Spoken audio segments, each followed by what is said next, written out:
"There are no farmers on this base," Captain Neil Radcliffe said, and he said it loud enough for the whole crew to hear, loud enough that a young soldier by the tool cart stopped wiping her hands to listen. Garland Ogle stood on the gravel shoulder of the Flightline access road with his canvas tool roll under one arm, and he did not answer right away.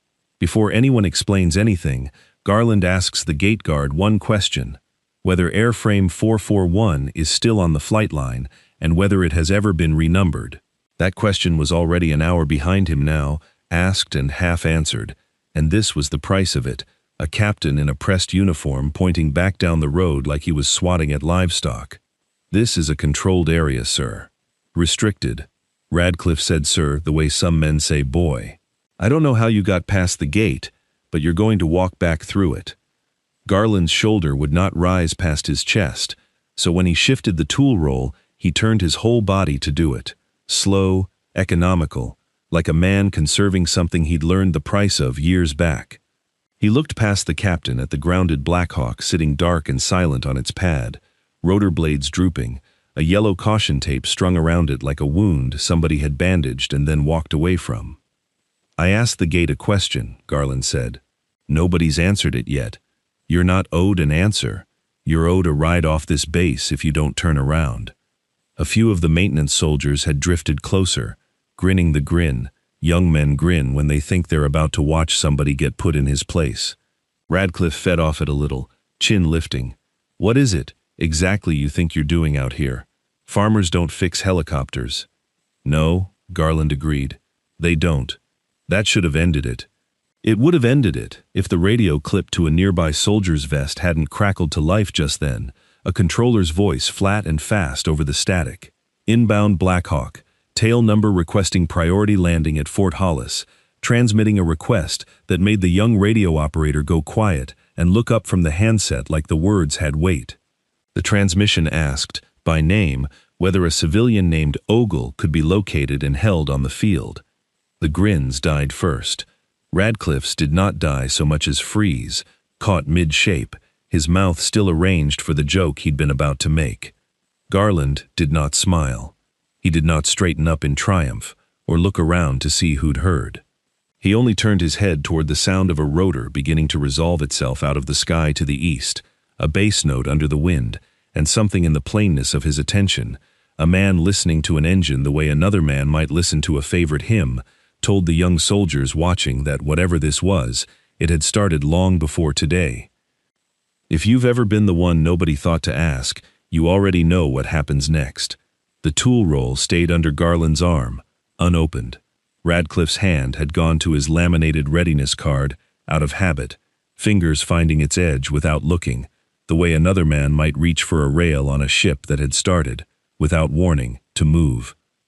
3 hours before any of that, in the dark of a kitchen 41 minutes from the base gate, Garland Ogle had been sitting at a scarred pine table with a rag, a tin of solvent, and the tool roll open flat in front of him like a chart. The canvas was oil dark in a shape that matched, almost exactly, the tools it had carried for going on 5 decades, a shape worn into the fabric the way a river wears a bank, patient and total. He worked in the particular quiet of a house where the only other sound was a kettle, not yet on the stove, and a woman's slippers crossing linoleum behind him. He drew the gauge out last, always last, a flat length of brass and steel, no longer than a dinner knife, its edge filed by hand into a stepped pattern of exact and private tolerances. A service number was stamped into the tang near the handle, 7 digits, his own, put there in 1979, in a hangar 3 states from here, with a machinist's punch borrowed for an afternoon and never returned. He turned it once in the weak overhead light, checking it the way some men check a coin they carry for luck, except Garland had never once called it luck. He set it on a folded cloth and ran the rag down its length, slow, unhurried, 1 pass per side, the same number of passes he had given it every Sunday morning for longer than he could easily say. Clara Ogle came in behind him in her housecoat and set a coffee cup down at his right hand, without asking whether he wanted one, because after 49 years she had stopped needing to ask most things, and he had stopped needing to answer most of them aloud. She looked at the gauge under his hand, the way she might look at a photograph of somebody dear. Not with surprise, only with the settled fondness of something seen 1,000 times and never once explained. "You're going out to the base," she said. It was not a question. Heard they grounded 441. He said the number, the way another man might say a name.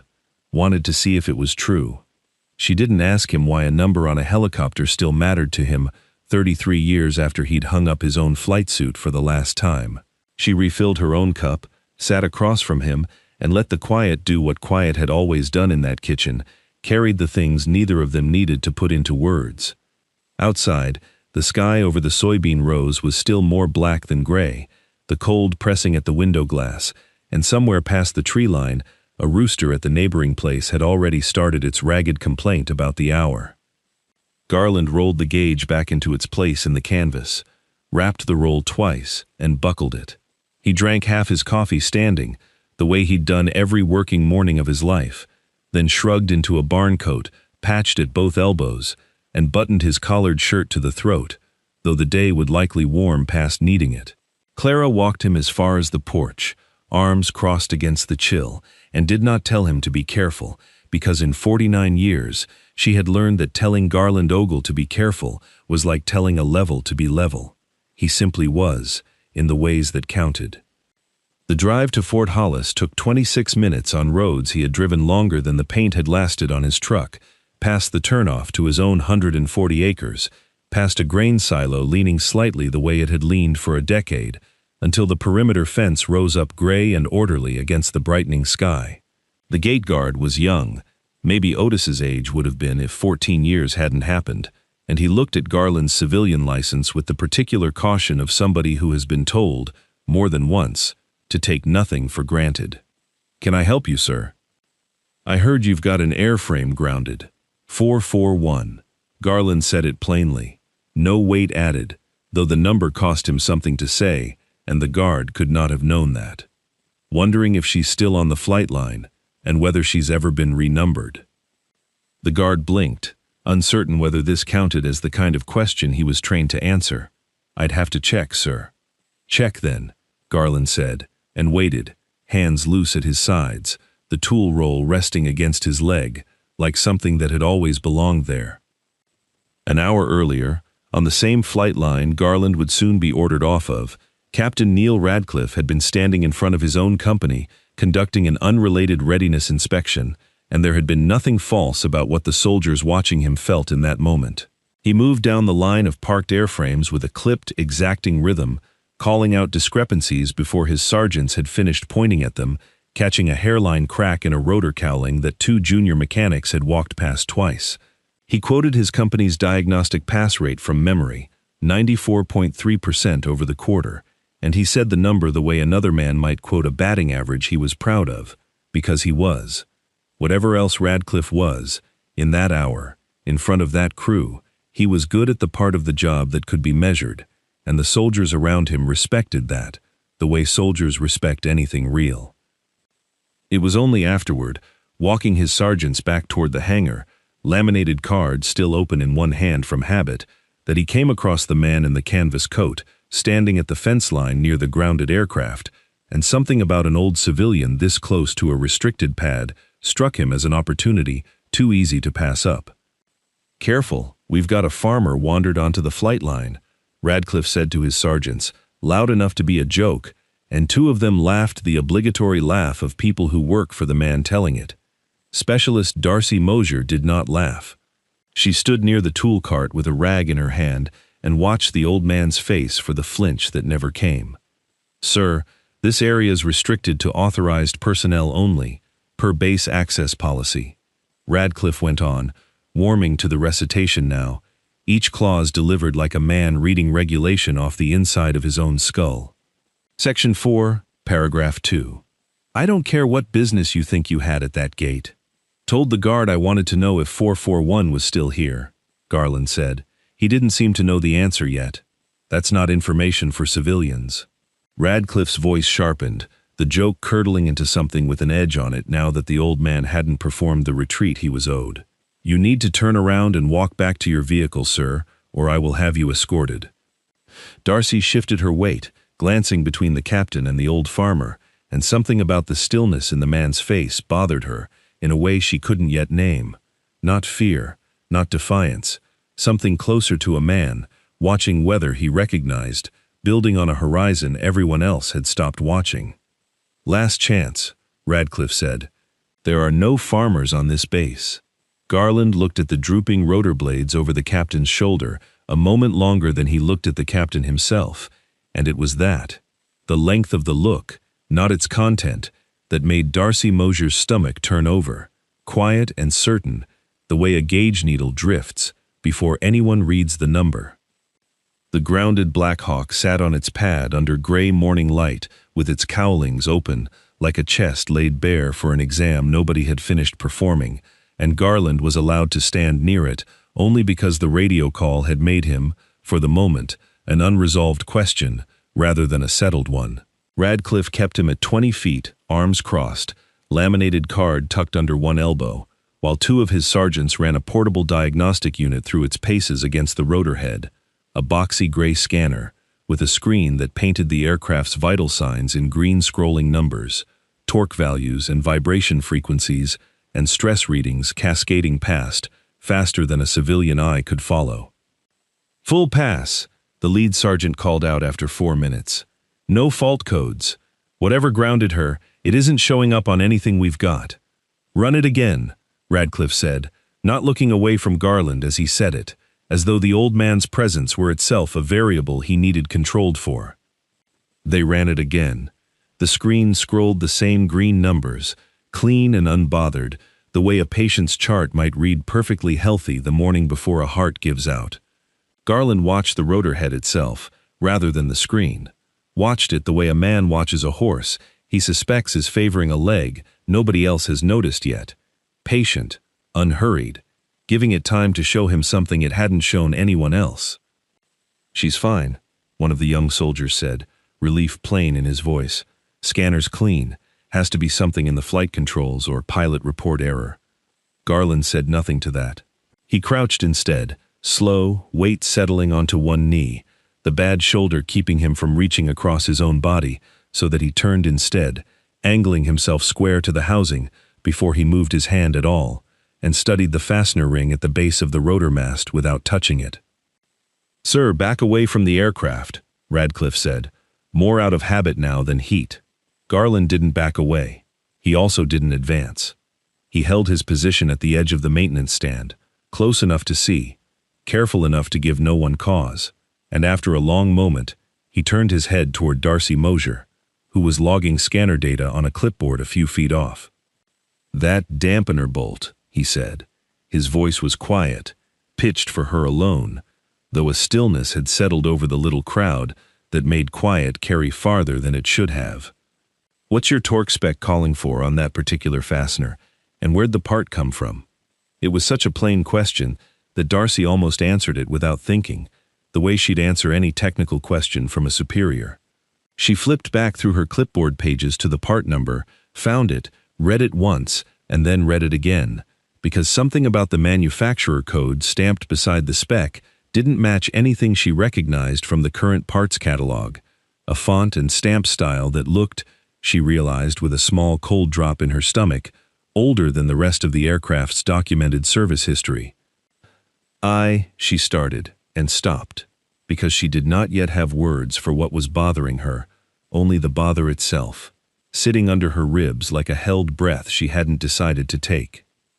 Radcliffe watched the exchange with the first flicker of unease he'd shown all morning, though he covered it by glancing at his card, flipping it once, twice, a habit more than a need. "You have somewhere else you need to be checking, specialist." "No, sir," Darcy said, but her eyes went back to Garland and stayed there. Garland rose the way he'd knelt, slow, deliberate, turning his whole body to bring himself upright rather than pushing off the bad shoulder, and for a moment, nobody said anything at all. The rotor blades hung motionless overhead. Somewhere past the hangar line, a maintenance truck idled, its engine the only sound in a morning that had gone, without anyone quite noticing the moment it happened, very quiet. "I'd like to open my roll," Garland said, "if the captain will allow it." Radcliffe looked at the tool bag, then at his sergeants, then at the clean green readout still glowing on the scanner screen, as though daring anyone to doubt it. Pride and procedure warred somewhere behind his eyes for exactly as long as it took him to remember that a general's aircraft was, at that moment, still inbound and asking for this man by name. 5 minutes, Radcliffe said, and you don't touch a single component without a sergeant standing over you. Garland knelt again, angling square to the housing, and unbuckled the canvas roll on the tarmac in front of him. He unrolled it flat, the way another man might unroll a chart before a long drive, and the tools inside lay in a shape worn so deep into the fabric that each one seemed to have its own outline waiting, patient, empty, until his hand came to fill it. He drew out the gauge last, the brass catching gray morning light along its filed edge, the 7 digits of his own service number faint but legible on the tang. He did not explain what it was. He simply turned it once in his palm, checking its edge against nothing but memory, and set to work. First, he wiped the fastener ring clean with 2 passes of a soft cloth, the same number of passes he gave the gauge itself every Sunday, though nobody watching could have known that. Then he seated the gauge's stepped edge against the first bolt head, reading the fit by feel, rather than by any marking on the tool, his fingers finding the tolerance the way a man finds a groove worn into a familiar stair. He moved to the second bolt, then the third. Each motion its own complete sentence: seat, read, release, shift.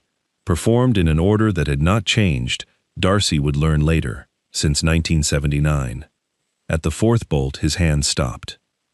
He held the gauge against the fastener a long moment, longer than any of the previous 3, turning it a fraction of a degree to be certain, and then he looked up, not at Radcliffe, not at the sergeants, but at the rotor head itself, as though confirming something with the machine before he confirmed it with the room.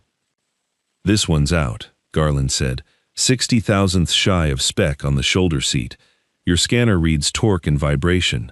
It doesn't read shoulder tolerance on a fastener this old, because nobody wrote that check into the software. I know, because I wrote the tolerance." The lead sergeant took the gauge from Garland's offered hand, skeptical, and pressed it against the same bolt himself. His face changed in the space of one breath. "He's right," the sergeant said, quiet, almost apologetic, as though the words themselves were trespassing. "It's off. It's actually off." Radcliffe said nothing at all.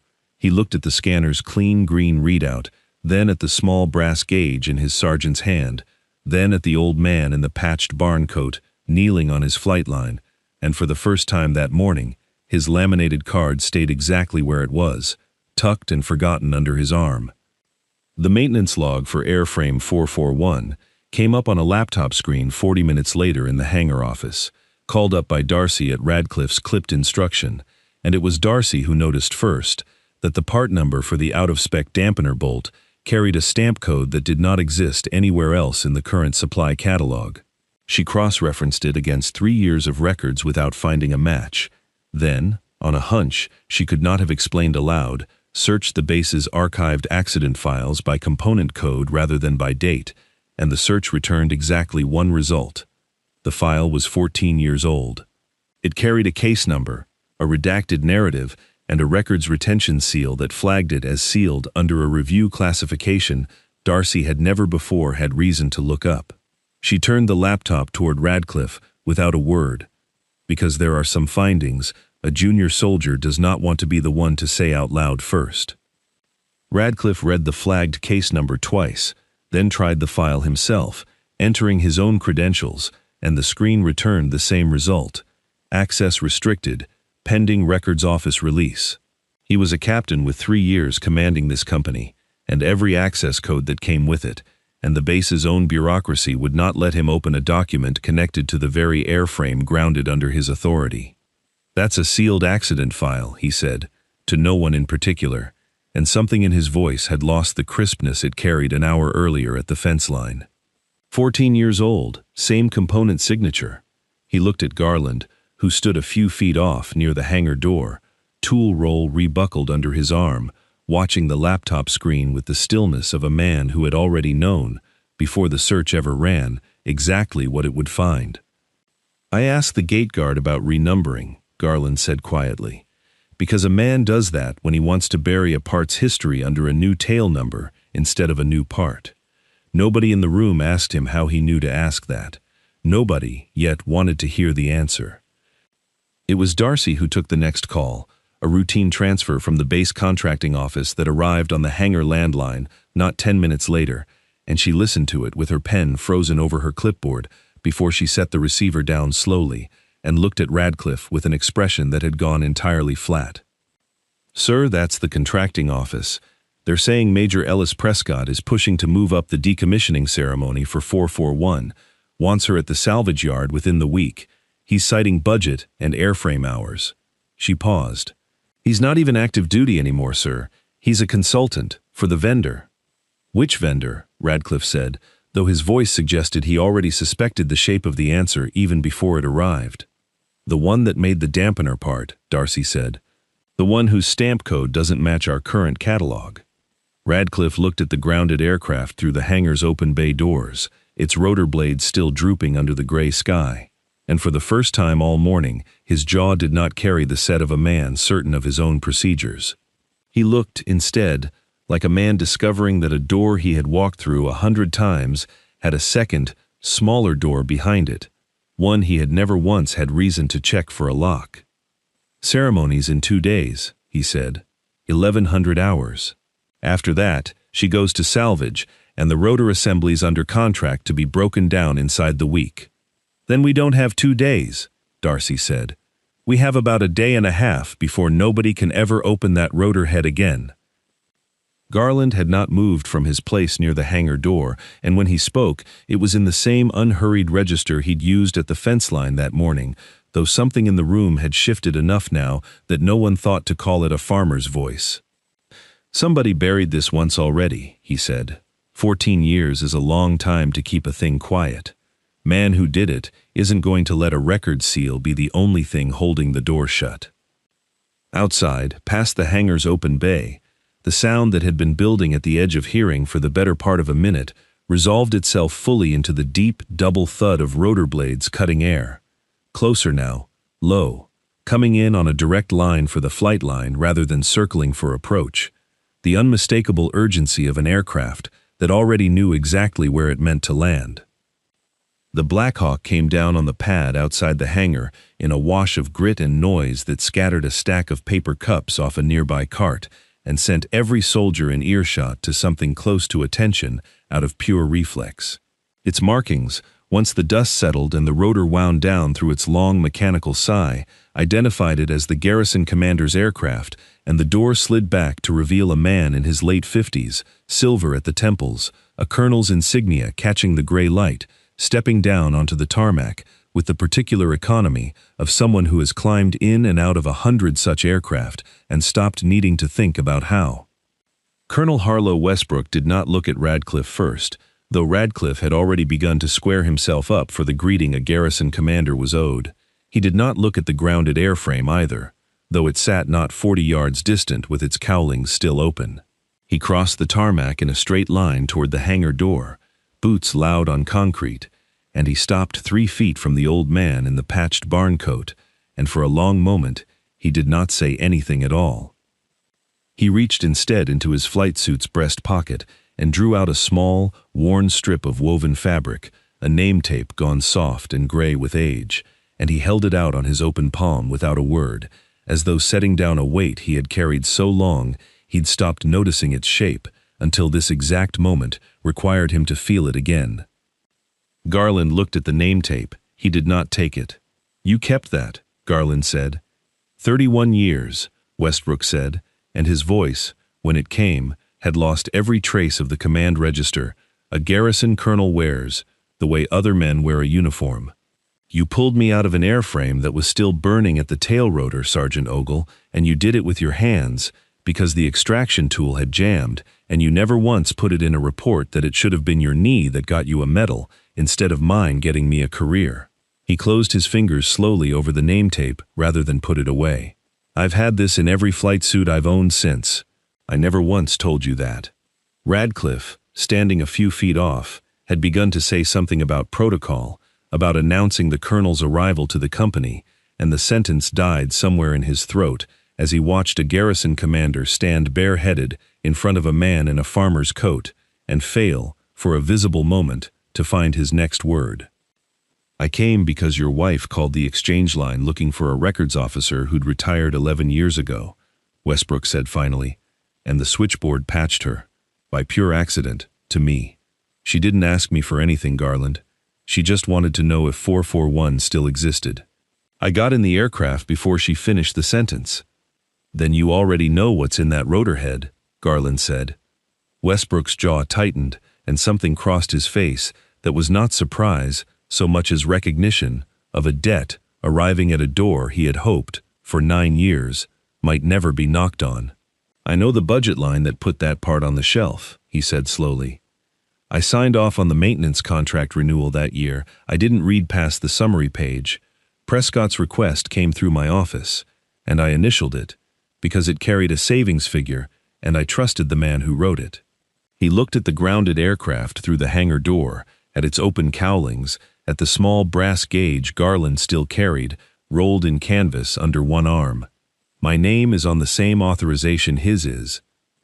The tarmac held a silence then that had nothing to do with rotor wash or radio chatter, only the particular stillness of men measuring what a piece of paper, signed years ago in good faith, had turned out to cost. "You could let the ceremony happen," Garland said. "It was not an accusation. It was," Darcy realized, watching from the hangar door, "an honest offer of an exit, the kind one tired man gives another." "I could," Westbrook said.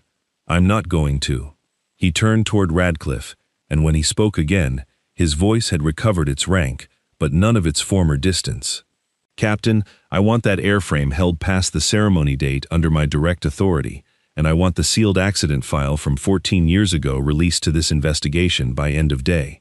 I'll answer for both of those decisions personally, up whatever chain wants an answer." Radcliffe, laminated card forgotten somewhere in his jacket pocket, said only, "Yes, sir," and for the first time all morning, it did not sound like a man reciting a policy. It sounded like a man agreeing to something he had, in the space of half an hour, come to actually believe. They gathered that afternoon in a records office too small for the number of people the morning had produced.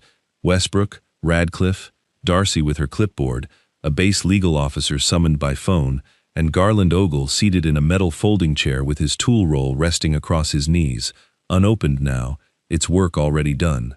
The sealed file lay open on the table between them, its redactions lifted at last by the colonel's signature, and for a while, nobody asked Garland anything, because the pages were doing the talking a room needed to hear first.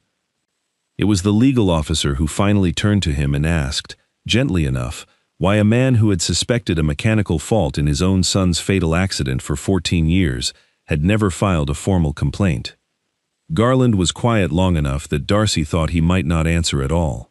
When he did, his voice carried the same unhurried plainness it had carried at the fence line that morning, though every person in the room now understood the weight riding under it. "My boy's name was Otis," he said. "He flew that airframe, or one enough like it, that the difference never mattered to me. 14 years ago, they ruled it pilot error, mechanical failure of unknown origin, no fault assignable.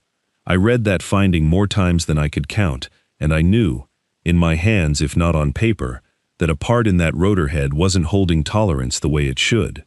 I never filed a complaint, because I had no gauge to prove it, and a grieving father's word against a diagnostic report reads like grief, not evidence.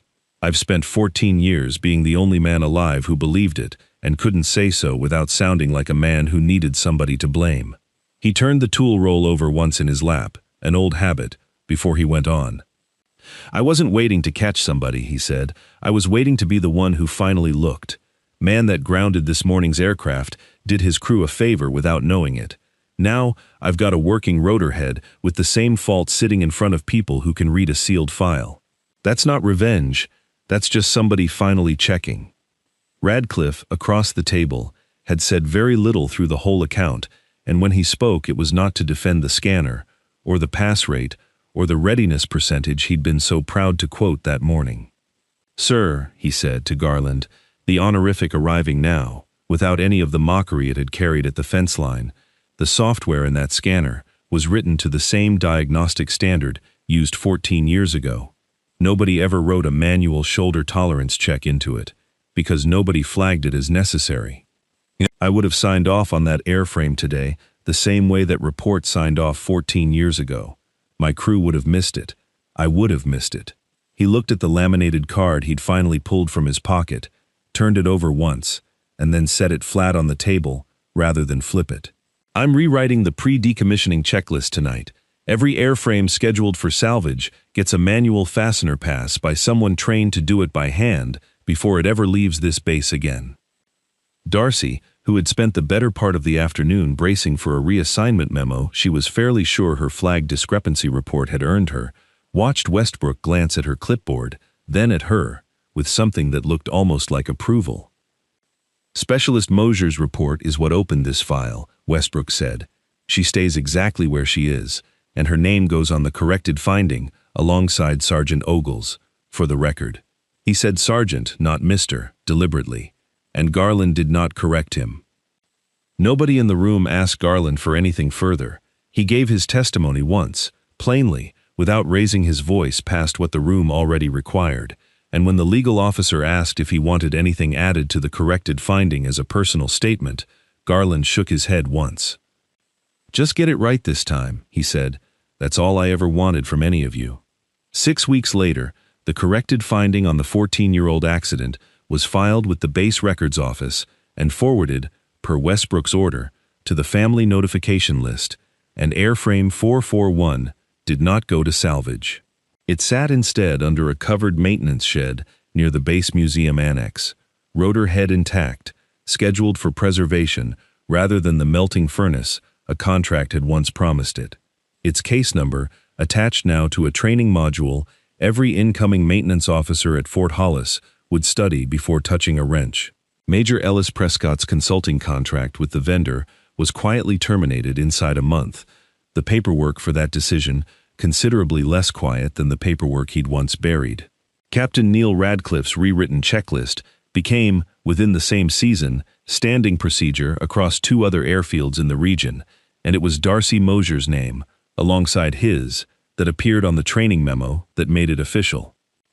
On a bright, cold Saturday morning, Garland Ogle stood in the same barn he had stood in 1,000 mornings before this one. The wide door rolled back to let in a low sun that lit the dust drifting off the workbench in slow gold threads. He had oiled the gauge one final time at the kitchen table that morning, Clara setting his coffee down without asking, the ritual unchanged in every particular but its ending. He carried the gauge out to the barn himself, walked it to the workbench where a nail already waited, driven there the evening before, and he hung the brass and steel from it by a length of leather cord, letting it settle at rest against the worn wood. Beside it, he hung a small brass tag, no larger than a fingernail, stamped with a single name, Otis, the letters cut clean and permanent, the kind of tag a man might once have stamped for a tool he never wanted lost. He stood back and looked at the 2 objects hanging side by side, the gauge that had caught what no scanner could read, and the small marker beside it that was, in every way that mattered to him, the only medal he had ever truly wanted to earn. Behind him, through the open barn door, the fields lay pale gold under frost that would burn off by mid-morning, and somewhere down the lane, Clara's kitchen light still burned warm against the cold. Some men spend a lifetime being overlooked so that, on one morning, they're the only one left who can still see clearly. The barn door stayed open, and the gauge hung quiet on its nail, retired at last from the only work it had ever been built for.